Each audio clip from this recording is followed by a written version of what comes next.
நல்ல சரீர சுகத்தை கொடுத்தார். அவருடைய மொத்தத்தை நாம் மகிமைப்படுவதாக தொடர்ந்து எனக்காக குடும்பத்திற்காக நம்முடைய ஐயாவுக்காக குடும்பத்துக்காக பிள்ளைகளுக்காக உங்களுடைய மிஷனரி ஐயாவுக்காக குடும்பத்துக்காக பிள்ளைகளுக்காக ஒவ்வொரு நாளும் வெளிக்க உங்களுடைய நண்பரோடு கூட கேட்டுக்கொள்கிறேன். நான் நாமே இந்த சாட்சி ஆசிரியப்பாராக பசுக்காக மகிமைப்படுவதாக இப்பொழுதும் இந்த நேரத்தை கலந்துக்கூடிய ஐயாட்ட கொடுக்குறேன். அவங்க ஆளுடைய வார்த்தையை சொல்லி நம்மை ஜெபித்து ஆசீர்வதிப்பார். அவங்களை நம்முடைய கரங்களை தட்டி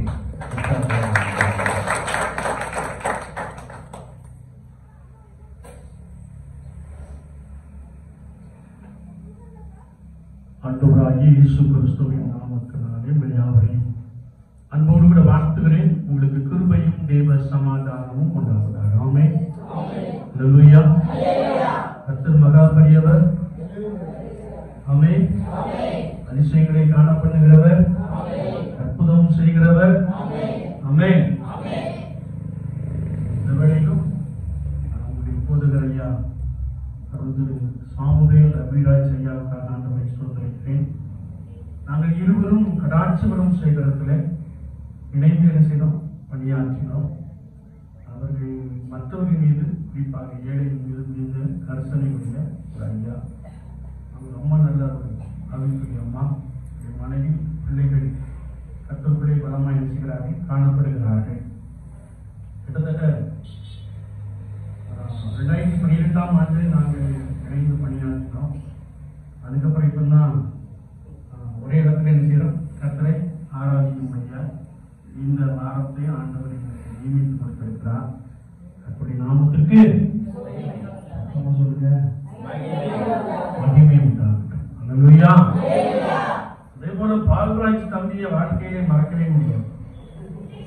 அவங்க சொன்ன வருஷம் 1999-2000 சரியான வருஷம். அப்போ எங்களுக்கு மாசத்துக்கு ஒரு முறை பாஸ்டிங் பிரேயர் நடக்கும். கோவிந்தாபுரம் சபையிலே அவர்கள் கர்த்தருடைய வார்த்தையை கொடுத்தார். மறக்காம இருக்கு. உங்களுக்கு போன வாரம் என்ன பிரசங்கம் பண்ணாங்க, நம்ம மறந்து போச்சு இல்லையா? ஆனா எனக்கு மறக்காம இருக்கு. தம்பி என்ன பிரசங்கம் பண்ணாங்க அப்படின்னா, பரமண்டலத்திலே சித்தம் செய்யப்படுகிறது போல பூமியிலேயும் செய்யப்படுவதாக இன்னொரு பிரசங்கம் பண்ணாங்க. மறக்க முடியாது. நல்ல பிரசங்கம், சிறப்பான பிரசங்கம். தம்பிக்காக, சகோதரிக்காக,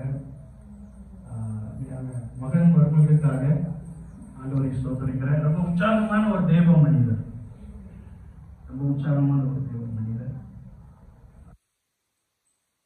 ஆண்டவர் அவர்களை என்ன செய்கிறார், நடத்துகிறார்.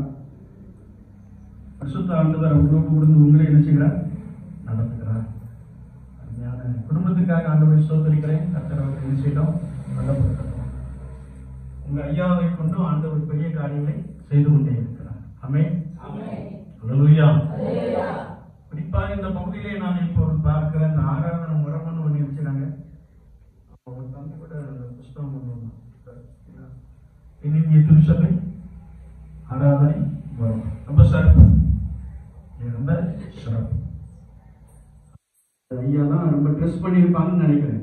நாங்கெல்லாம் அப்போ ஒரு 10 பாட்டு 15 பாட்டு பாடி நேரம் செய்தியை முடிச்சுட்டு வழிகிட்டே இருக்கும். இங்கேதான் இந்த பகுதியில் தான் இல்லையா? ஆனா இப்போ உங்களுக்கு சிறப்பான ஆராதனை மரபு கையில் செய்து இருக்கிறது. தப்பி அழகா ட்ரம்ஸ் வாசிக்கிறாங்க இல்லையா? ஒரு பெரிய கிருமை, ஒரு பெரிய கிருமை செய்யோட ஒரு பெரிய கிருமை இல்லையா? தொடர்ந்து என்ன செய்வார், பலப்படுத்துவார். ஞான ஐயாவுக்கு அற்புதம் செய்கிற ஆண்டவர் உங்களுக்கு என்ன செய்வார். நீங்கள் சிலர் எதிர்பார்த்து கொண்டு இருக்கிறீர்கள். கர்த்தருடைய ஆவியானவர் உங்கள் எதிர்பார்த்த முடிவை உங்களுக்கு கொடுப்பார். ஆமென். அல்லேலூயா. யாரெல்லாம் எதிர்பார்த்துக்கிட்டு இருக்கீங்க? ஸ்தோத்திரம். எல்லாருமே எதிர்பார்க்கீங்க இல்லையா? எல்லாருக்கும் ஆண்டவர் நன்மையான காரியங்களை செய்வார். நன்மையான தம்பி நல்ல ட்ரம்ஸ் வாசிக்கிறாங்க. அதனால ஒரு ஒரு சின்ன பாட்டை மட்டும் பெரிய பாட்டு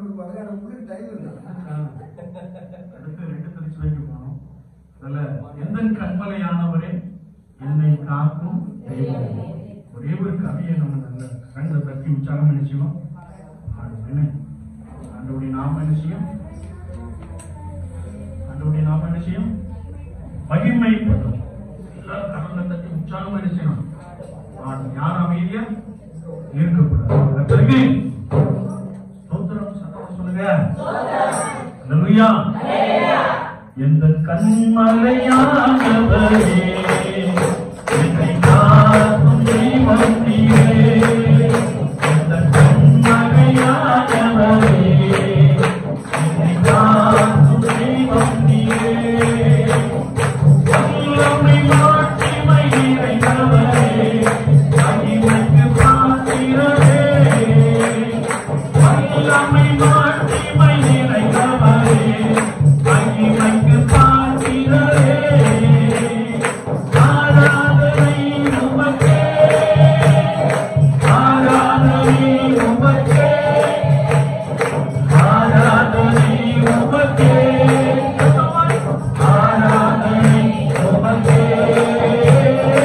ஆராதனை உமக்கே, ஆராதனை உமக்கே, ஆராதனை உமக்கே, ஆராதனை உமக்கே. சிறகுகளின் நிழலில் என்றென்றும் மகிழச் செய்தீர். ஆமென். சிறகுகளின் நிழலில் என்றென்றும் மகிழச் செய்தீர். ராஜாதி செய்த நன்மைகளை எண்ணியே துதித்திடுவேன். ராஜாதி செய்த நன்மைகளை எண்ணியே துதித்திடுவேன். ஆராதனை உமக்கே.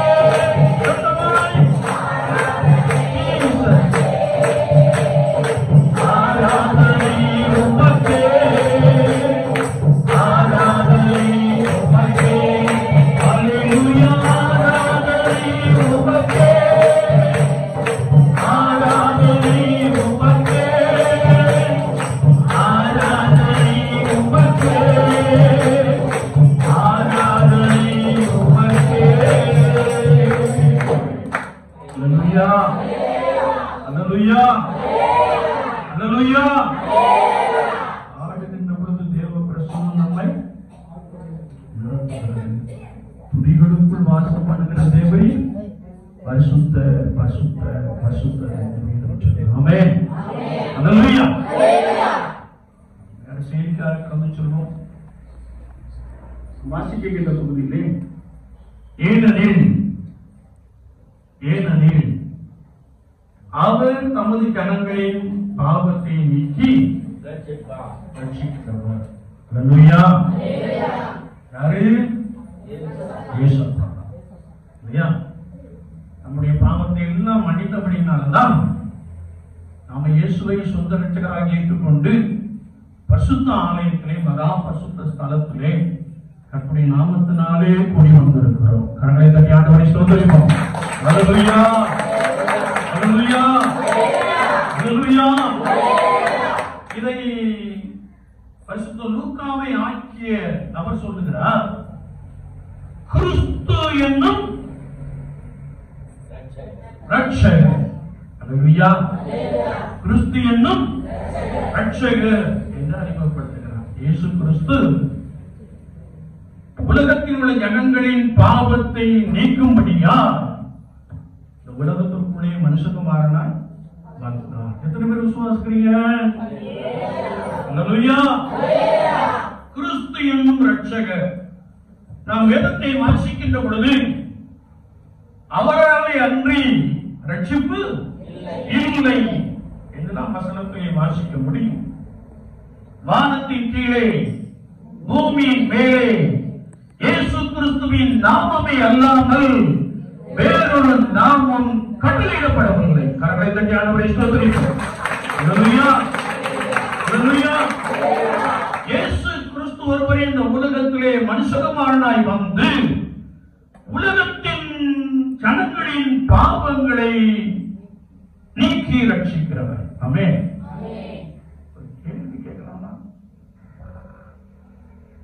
ரட்சிக்கப்பட்டிருக்கிறோமா? இப்படி ஒரு கேள்வியை கேட்டீங்க. அங்க ரட்சிக்கப்படாமல சபைக்கு வந்துகிட்டு இருக்கிறோம் அப்படின்னு நாம நினைக்கிறோம். அப்படியா? அப்படிதான் நினைக்கிறோம். ஆனா மெய்யாகவே ரட்சிப்பை நான் பெற்றிருக்கிறேனா? ரட்சிப்பை பெற்றா நம்முடைய உள்ளத்துல ஒரு பெரிய மகிழ்ச்சி என்ன செய்யுமா? எந்த நிலைமையில் இருந்தாலும் நான் கர்த்தருக்குள்ள மகிழ்ச்சி என்ன செய்வேனா? கிறிஸ்து என்னும் ரட்சகர். Please come. Please come. வாங்க, உள்ள வாங்க. கர்த்தரால் ஆசீர்வதிக்கப்பட்டவர்களே உள்ளே வாருங்கள். வெளியே நிற்பார். கிறிஸ்து என்னும் ரட்சகர். இயேசு கிறிஸ்து முதலாவது நம்மை பாவத்திலிருந்து என்ன செய்கிறாரா? ரட்சிக்கிறார். அதனால்தான் யோவான் சொல்லுகிறார், இதோ உலகத்தின் பாவங்களை சுமந்து தீர்க்கிற தேவாட்டுக்குட்டி என்று அறிமுகப்படுத்துகிறார். பாவத்திலிருந்து ரட்சிக்கிறார். உலகத்தை நாம் உற்று பார்க்கின்ற பொழுது பாவமும் அக்கிரமமும் பெருகிக் கொண்டே இருக்கிறது. உங்க பகுதியில திருவண்ணாமலை இருக்கிறது இல்லையா? ஒரு பெரிய இழப்பு. எந்த சகோதரனாலும் எந்த சகோதரியா இருந்தாலும் எல்லாரும் நம்முடையவர்கள், நாம் அவர்களை நேசிக்கிறோம். ஆனா மிகப்பெரிய ஒரு இழப்பு இல்லையா? ஆனா அங்குள்ள ஒரு தீட்சிதர், ஒரு சமய குரு சொல்லுகிறார், இந்த எல்லை எங்கும் எப்படி இருக்கணும்? பரிசுத்தமா இருக்கணும். எல்லைக்குள்ள தீட்டானவர்களை என்ன செய்வீங்க? கொண்டு வந்துட்டீங்க அப்படின்னு சொல்லி நிறைய பேர் என்ன செய்தாங்க? குடிக்க ஆரம்பிச்சிட்டாங்க. இங்க பார்த்தாலும் பாட்டிலா என்ன செய்யுது? கிடக்குது. அடிமைத்தனத்துல என்ன செய்றாங்க? இருக்கிறாங்கன்னு சொல்றாங்க. யார் சொன்னா? இன்னொரு சமய சொன்னார் இல்லையா? அப்போ உலகத்துல பாவம் என்ன செய்கிறது? பெருகிக் கொண்டே இருக்கிறது. நோவா காலத்தில் நடந்தது போல மனுஷகுமாரன் வரும் நாளிலும் நடக்கும். கடைசி காலத்திலே பலவிதமான சம்பவங்கள் நடக்கும். எல்லாம் வேதத்தின் வழி என்ன செய்கிறது? நடந்து கொண்டே இருக்கிறது. ஆனால் ஆண்டவர் இந்த உலகத்திலே வந்ததின் நோக்கம் என்னவென்றால், கர்த்தருடைய வார்த்தை சொல்கிறது, ஒரு பாவி கூட கெட்டு போவது தேவனுடைய சித்தம் அல்ல. கரங்களை தட்டி ஆண்டவரை ஸ்தோத்திரிப்போம். அல்லேலூயா. எல்லா மனிதரும் ரட்சிக்கப்படுவதே தேவனுடைய சித்தமாக இருக்கிறது. அதனால நான் கேட்டேன், ரட்சிக்கப்படுவீங்களா அப்படின்னு. எல்லா மனிதரும், not only Jews, யூதர்கள் மாத்திரமல்ல, உலகத்தில் உள்ள எல்லா ஜனங்களும், கிறிஸ்தவர்கள் மாத்திரமல்ல, விசுவாசி மாத்திரமல்ல, என்னோடு கூட வாழ்ந்து கொண்டிருக்கிற எல்லா ஜனங்களும் ரட்சிக்கப்படுவது இயேசு கிறிஸ்துவின் விருப்பம். ஆமென். அல்லேலூயா.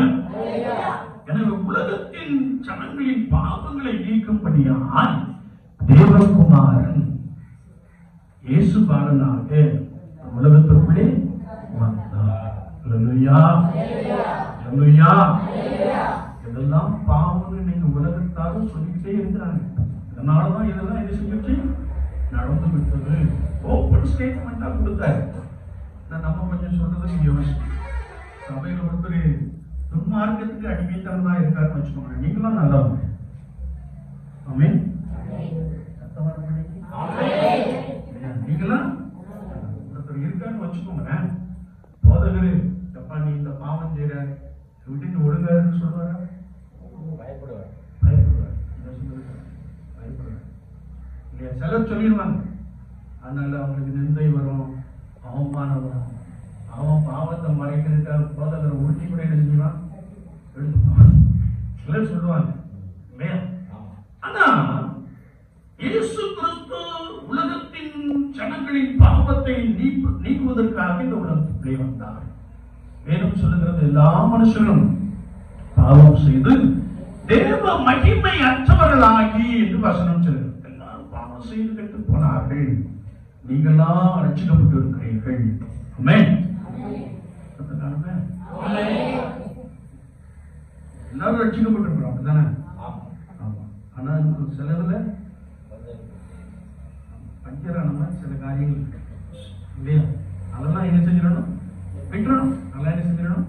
வெற்றும். சரி, அவர் உலகத்தின் பாவத்தை சுமந்து தீர்க்கிற ரட்சகராக இந்த உலகத்துக்குள்ளே வெளிப்பட்டார். இரண்டாவதாக அடிமைத்தனத்திலே கிடக்கிற ஜனங்களுக்காக இயேசு கிறிஸ்து இந்த உலகத்தில் வந்தார். இஸ்ரவேல் ஜனங்கள் எகிப்தின் அடிமைத்தனத்திலே என்ன செய்தார்கள்? கிடந்தார்கள். அவங்க எல்லாம் என்ன செய்யறாங்களோ அதெல்லாம் என்ன செஞ்சாங்க? செய்தார்கள். ஆண்டவர் அவர்களை பிரித்தெடுத்து கானான் தேசத்தை நோக்கி நடக்கும்படியாய் உதவி செய்தார். அவர்கள் பிரித்தெடுக்கப்பட்ட அனுபவத்தில் நான் ஒருவேளை பாவத்தின் அடிமைத்தனம், இன்னும் பலவிதமான செயல்பாடுகளின் அடிமைத்தனம், குறிப்பாக இஸ்ரவேல் ஜனங்கள் உபத்திரவத்தில் அவங்க கட்டப்பட்டவர்களாக என்ன செய்தார்கள்? காணப்பட்டார்கள். கொடுமையான வேலை வாங்கினார்கள் என்று வசனம் சொல்லுகிறார். பார்ப்போம், கடினமான வேலையை வாங்கினான் என்று வசனம் சொல்லுகிறார். அவர்கள் அதிலிருந்து நசுக்கப்பட்ட ஜனங்களை அதிலிருந்து வெளியே கொண்டு வருவதற்காக ஆண்டவர் இந்த உலகத்தில் என்ன செய்தார்? வெளிப்பட்டார். அல்லேலூயா. நம்ம கூட சில அடிமைத்தனத்தில் என்ன செய்வோம்? இருக்கிறோமா? இருக்கிறோம். இப்ப வயது வரப்புனா கிடையாது. எதுக்கு அடிமையா இருக்கிறோம்? சின்ன டிவைஸ், சின்ன டிவைஸ் இல்லையா? சின்ன போன், ரொம்ப குட்டி போன் இருக்குது, பெரிய போன் இருக்குது இல்லையா? சின்ன போனுக்கு என்ன செஞ்சோம்? அடிமை. இந்த போன் வர்றதுக்கு முன்னாடி நீங்க குடும்ப ஜபம், தனி ஜபம் எல்லாம் பண்ணி செஞ்சிருப்பீங்க, படுக்கைக்கு சென்றிருப்பீங்க. ஆனா அந்த போன் வந்த பிறகு நீங்க அதை கடைசி வரைக்கும் தள்ளி தள்ளி விட்டு படுக்கும் போது என்ன செய்யுங்க? படுத்துக்கிட்டே என்ன செய்யுங்க? தள்ளி தள்ளி விட்டு. எதுக்கு அடிமையாயிட்டோம்? நான் வாங்கின ஒரு பொருளுக்கு நம்ம என்ன செய்யணும்? அடிமையாயிட்டோம். இதிலிருந்து ஆண்டவர் என்ன செய்கிறாரா? நேற்று ஒரு கடைக்கு செல்லுன்னு பார்த்துக்கோங்க. அந்த பிசினஸ் மேன், அந்த வேலை செய்யற மனுஷன் வச்சிருந்த போனு நம்ம போன் முதல்ல கண்டுபிடிச்சு பார்த்தீங்களா? அந்த போன் வச்சிருக்கான். எனக்கு கொஞ்சம் ஆச்சரியம், எனக்கு கொஞ்சம் ஆச்சரியம். ஒரு பிசினஸ் சென்டர், அவன் வேற போன் என்ன செய்யலாம்? பயன்படுத்தலாம். ஆனா வேற எதுவும் பார்க்கக்கூடாது, ஒன்லி பிசினஸ் அப்படின்னு சொல்லி பட்டன் செல் மாத்திரம் என்ன செய்யலாம்? சிலர் வைத்திருக்கிறாங்க, சிலர் வைத்திருக்காங்க. ஏன்னா இன்னைக்கு நம்ம செல்போனை ஓபன் பண்ணாலே வேண்டாத காரியம் செஞ்சிருக்கு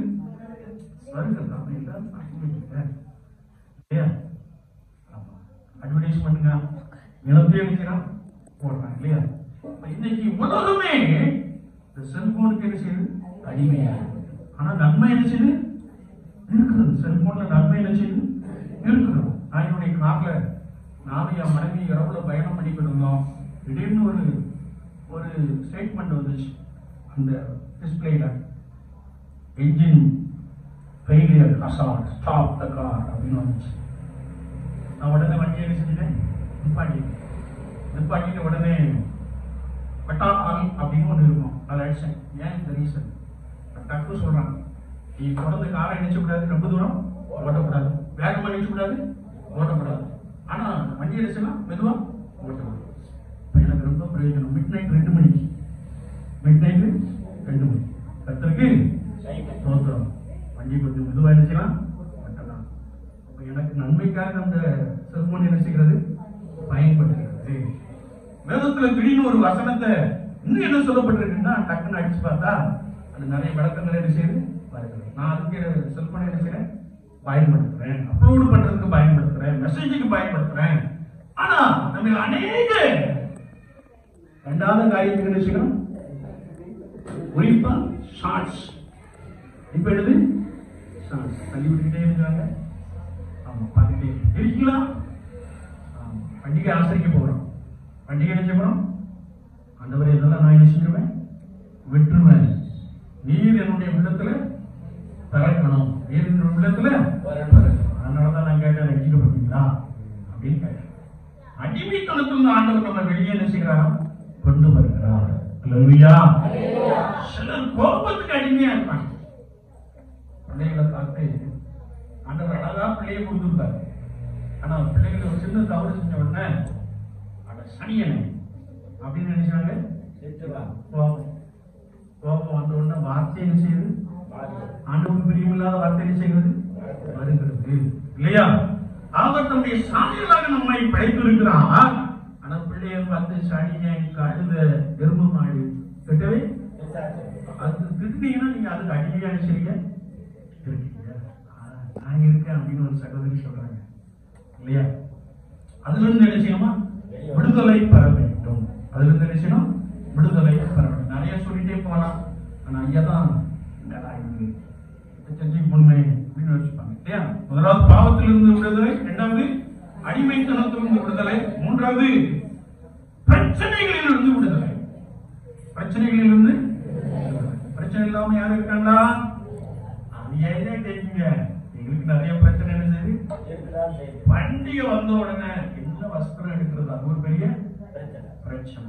பண்டிகை வஸ்திரம் எடுத்து கொடுக்கலன்னா வீட்டுல அது ஒரு பெரிய குழப்பம், பெரிய குழப்பம். பிரச்சனை வந்து விடுதலை இல்லையா? நீங்க மிகப்பெரிய பணக்காரனை எடுத்துக்கொண்டாலும் நல்லா இருக்கீங்களா, அதை ஏன் கேட்கீங்க?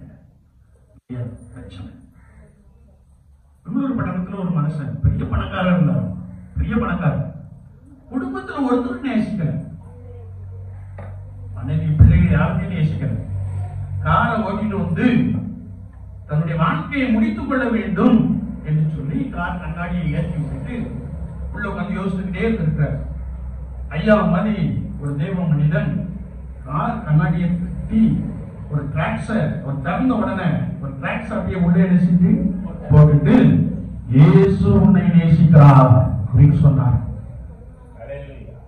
அவருக்கு ஆச்சரியம், என்னடா நம்ம குடும்பத்தார் யாருமே நம்மள நேசிக்கல, நம்ம ஒருவரே நம்மை நேசிக்கிறது இன்னொருத்தர் இருக்கிறாரா, இயேசுவா அப்படின்னு சொல்லி இந்த டிராக்ஸ் எடுத்துட்டு நேரம் அந்த டிராக்ஸ்ல 4 மாவுடைய அட்ரஸ் இருக்கு, நேரம் அங்க போயிட்டார்.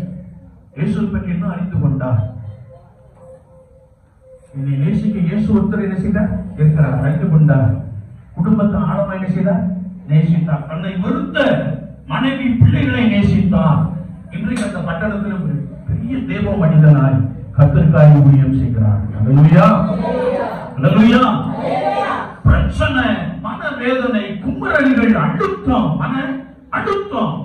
பிள்ளைகளை பற்றி பெற்றோர்கிட்ட காத்தீங்கன்னா, பேர பிள்ளைகளை பற்றி தாயத்தை காத்தீங்கன்னா ராத்திரி அழுவாங்க. ஐயோ என் பேர பிள்ளைகள் கீழ்ப்படிய மாட்டேங்க, பிள்ளைகள் கஷ்டப்பட வரமா இல்லைங்க, அது ஒரு பிரச்சனை. ஆனா இதுல எல்லாத்திலும் இயேசு கிறிஸ்து நமக்கு என்ன கொடுக்கிறாரா, விடுதலை கொடுக்கிறார். உங்களுக்கு மாத்திரம் அல்ல, உலகத்தில் உள்ள எல்லா ஜனங்களும், உலக ரட்சகர், உலகத்தில் எல்லா ஜனங்களும் மீட்கும் பொருளாக நம்மையே சிலுவையிலே அர்ப்பணித்த அந்த அன்பின் வெளிப்பாடாக இயேசு கிறிஸ்து இந்த உலகத்துக்குள்ள வந்தாரா.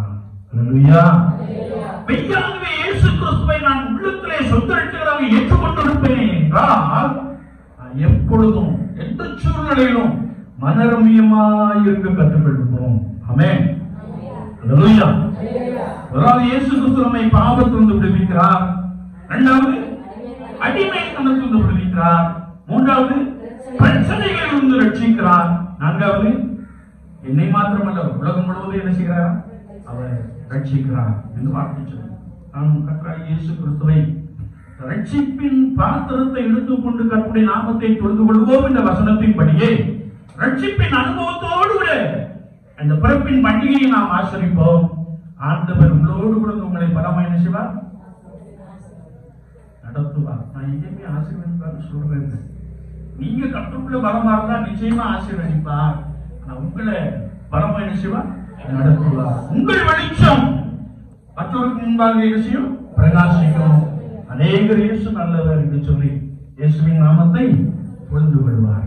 அல்லேலூயா. ஏனெனில் அவர் தமது ஜனங்களின் பாவத்தை இருந்து ரட்சிக்கிறவர். கிறிஸ்து என்னும் ரட்சகர் உங்களுக்காக பிறந்திருக்கிறார், உலகத்திற்காக பிறந்திருக்கிறார், உலகத்துள்ள எல்லா ஜனங்களுக்காக பிறந்திருக்கிறார். நாம் அவரை ஏற்றுக்கொள்வோம், மகிழ்ச்சியும் சமாதானத்தையும் பெற்றுக் கொள்வோம். கட்டளை உங்களை பலமாய் நடத்துவாராக. ஆமென்.